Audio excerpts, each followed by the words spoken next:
I attended the wedding of a coworker's junior, expecting joy and celebration, but instead found myself at the receiving end of ridicule.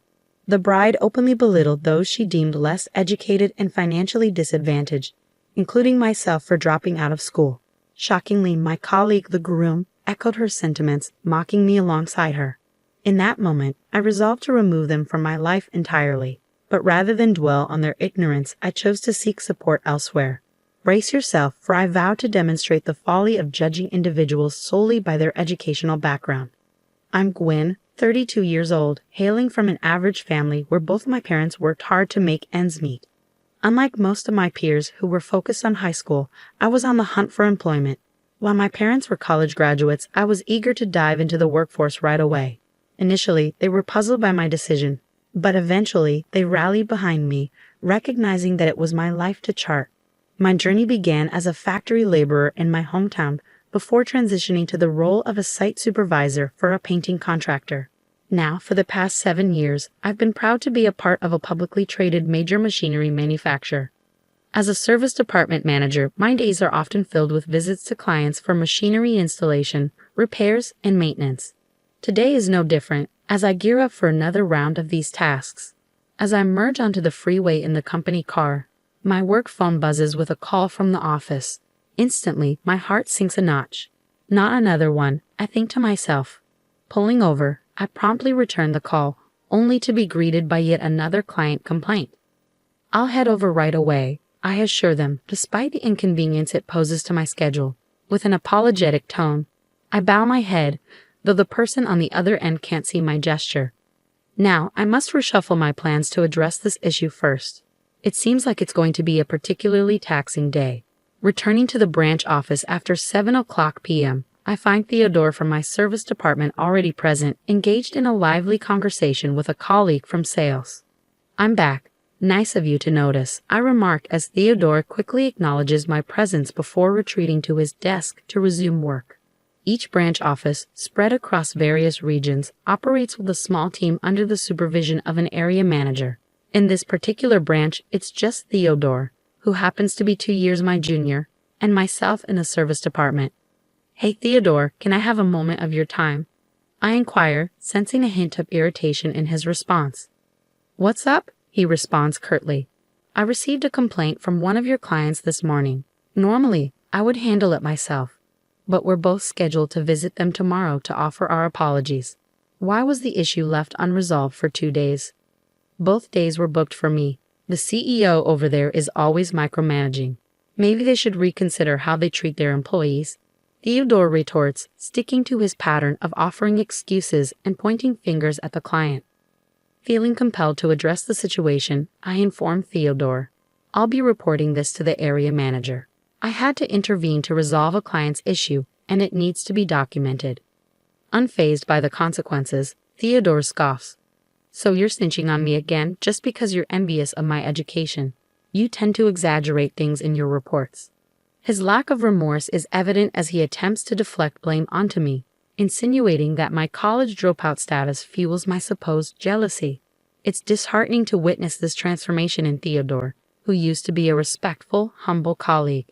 However, ever since learning about my academic background, his demeanor has shifted drastically. While I wouldn't mind if he simply fulfilled his job duties, the influx of complaints from his clients has become a persistent headache.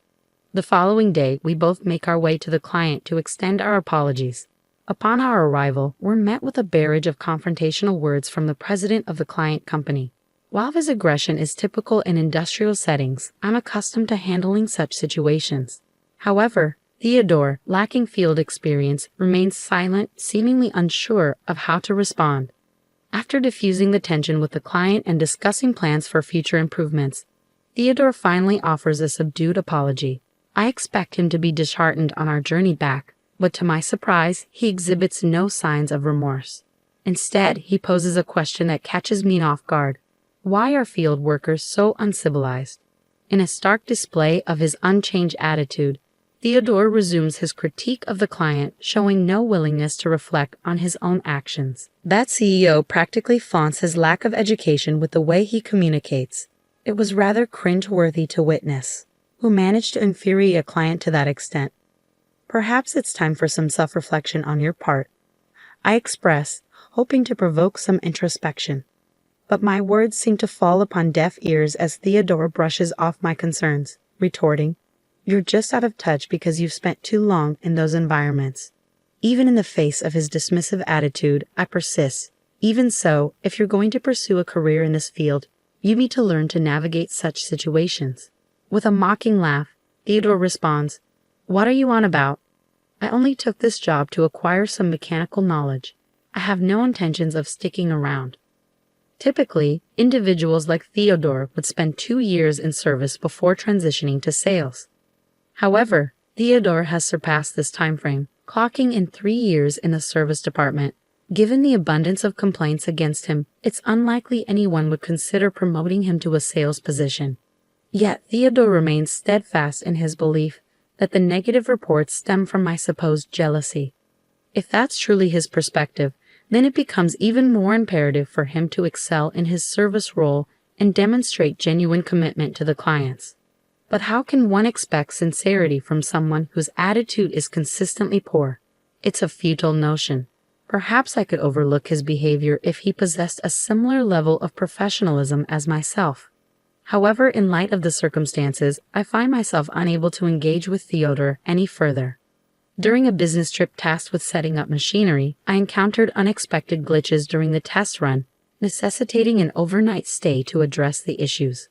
The following day, with limited staff available at the branch, we relied on assistance from neighboring branches for crucial tasks like this.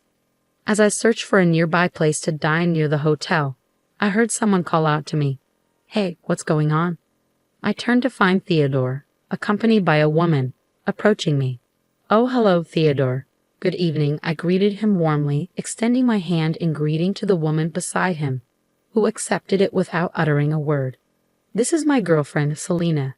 She's a local," Theodore proudly introduced her, his tone tinged with an air of superiority. Though I felt a sense of familiarity upon seeing her, I brushed it aside. Invited to join them for dinner, I accepted Theodore's offer. As we placed our orders, Theodore couldn't resist boasting. "In fact, we just got engaged. Selena graduated from the same college as me, and her family holds considerable wealth in the local area. She's definitely on the fast track to success." It became apparent that the reason for the dinner invitation was Theodore's desire to showcase his fiancée. However, Selena's demeanor left much to be desired. She barely acknowledged my presence, avoiding eye contact and offering only intermittent nods to Theodore. As dinner drew to a close, Theodore monopolized the conversation, leaving little room for others to contribute. When he excused himself to visit the restroom, I found myself alone with Selena. Breaking the silence, she spoke with a hint of chilliness in her voice. "I've heard quite a bit about you from Theodore." Her gaze bore into mine, suggesting that Theodore hadn't been singing my praises. "You seem to believe your managerial role is significant just because you've been with the company a bit longer. Could you please refrain from hindering Theodore's career?" Acknowledging her perspective, I replied calmly, "Certainly the role of manager is attainable through years of service and commendable performance. As our direct boss is also Theodore's area manager, I understand my position as a senior colleague." Recognizing the futility of further discussion, I chose to let the matter rest. Upon Theodore's return, he avoided making eye contact and proceeded as though nothing had transpired between us. As I was bidding farewell, I casually inquired about our work plans for the following day. Theodore mentioned he'd be lending a hand at our branch. Despite sensing something amiss, I refrained from probing further, mindful of Selena's presence.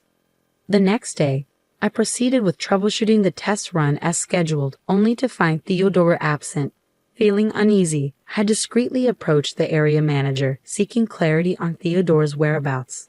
Upon investigation, it surfaced that on the day I encountered Theodore and his girlfriend, they were supposed to be on a business trip requiring an overnight stay.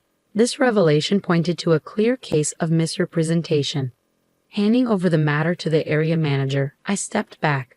Sometime later, news of Theodore and his girlfriend's impending wedding circulated. Despite not receiving an invitation, I felt a sense of relief. However, a week prior to the ceremony, the area manager unexpectedly requested my attendance, serving as a replacement for Theodore.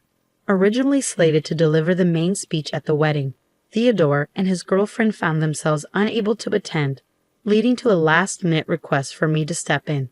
Initially hesitant, I relented upon learning they had shown up. On the day of the wedding, I arrived early and unexpectedly encountered Theodore and his girlfriend on my way to the waiting room. Their surprise was evident as Theodore proceeded to make a condescending remark. You know, my elite friends and I all boast degrees from prestigious universities and hold positions in top-tier companies. I didn't think you, a dropout, would quite fit in, hence why you weren't invited. Unfazed, I calmly informed them. I've been asked to speak on behalf of the area manager, who will be arriving late. Once they're here, I'll step aside. Their expressions turned pale at this revelation. Seemingly threatened by the prospect of a dropout delivering a speech, Theodore attempted to assert dominance. Are you trying to embarrass me by having someone like you speak? If the area manager can't make it, there's no need for a speech. Leave now, he commanded. Cut ties with my husband, you uneducated pauper, his girlfriend interjected, the laughter that followed echoing through the corridor as they disappeared into the waiting room, leaving me stunned. A surge of unfamiliar emotion coursed through me, causing tremors to ripple through my entire body. If severing ties was what they desired, then so be it. I opted to keep a low profile, biding my time until it was my moment to speak. At last, the opportunity arrived. Summoning a deep breath, I approached the microphone, mindful of Theodore and his girlfriend's piercing glares, silently urging me to depart. Ignoring their silent demands, I began my speech. Congratulations on your wedding. But if you expected me to stick to the usual pleasantries, you're gravely mistaken. Theodore's performance in his role isn't exactly praiseworthy, but on this celebratory occasion, decorum demands that I offer only the highest commendations. With forced enthusiasm, I addressed the room. To our esteemed graduate, Theodore, I must say, your ability to amass customer complaints at work is truly remarkable. Your unwavering arrogance and refusal to accept responsibility, always quick to shift blame onto our clients, truly highlights your resilience. I must admit, I am consistently astounded. Before I can continue, a sudden interruption disrupts the atmosphere. Standing up beside a visibly flustered Theodore, his partner interjects, "Stop it now. You were supposed to sever ties with Theodore. Cease this bullying." Despite the commotion, I press on with my speech, albeit with a touch of irony. Our distinguished graduate, Theodore, certainly knows how to leave an impression. He's been fabricating business trips to spend time with her and fraudulently claiming expenses for it. It's a blatant case of embezzlement, I assert, my tone firm and unwavering. Cut it out, you're fabricating all of this. Theodore's face flushes crimson with anger as he advances towards me. His partner joins in, her voice echoing through the chaos. What evidence do you have for these accusations? Are you out of your mind? As the room spirals into pandemonium, the MC nervously intervenes, urging me to cease. In that moment, just as I ponder whether this is the end of the ordeal, the door bursts open with a resounding bang. The sudden silence that follows is broken only by the entrance of the area manager and the president of the client company. The bride's complexion drains of color as she observes the president making a beeline for the bride and groom's table. So your claim of wanting to leave your job to marry me was all a fabrication, I state, the disappointment evident in my voice. As it turns out, she had been working as a hostess at the club. Her true identity dawns on me as I recall being informed at the club that she was the intended bride. Realizing this, I promptly contacted the area manager to summon the president after discerning her true identity beneath her glamorous facade. I provided you with financial assistance to help you quit your job and settle your debts, and yet you vanish only to plan a marriage with someone else. I continue, addressing her directly in the presence of the composed president. Caught off guard, she is unable to conjure up any excuses in the face of the president's calm demeanor. Even Theodore was unaware of her employment at the hostess club. He strides back to her, his demeanor a mixture of shock and anger. "What's happening here?" he demands. In response, she fires back with venom. "You parade around like you're some elite, but you're nothing but a low-life criminal, worse than even a dropout. That dropout's just envious of me. It's all lies." As the tension escalates, the area manager calmly positions themselves between the two, maintaining a composed stance. We have concrete evidence of your actions, and we will be reporting them to headquarters. You will be suspended pending further investigation and decision. The area manager announces quietly but firmly. Theodore stands frozen, his complexion drained of color as he comprehends the severity of the situation. The president, addressing her directly, declares, "We will be communicating through legal representatives moving forward." The woman, once defiant, crumbles under the weight of her actions, tears streaming down her cheeks.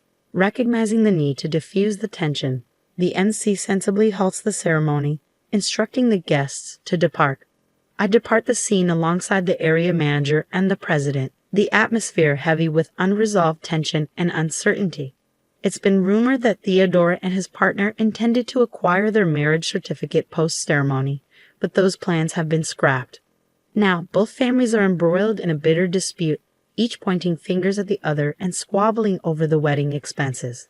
Theodore finds himself dismissed from his position due to misconduct, with efforts underway to ascertain the precise extent of his embezzlement for restitution purposes.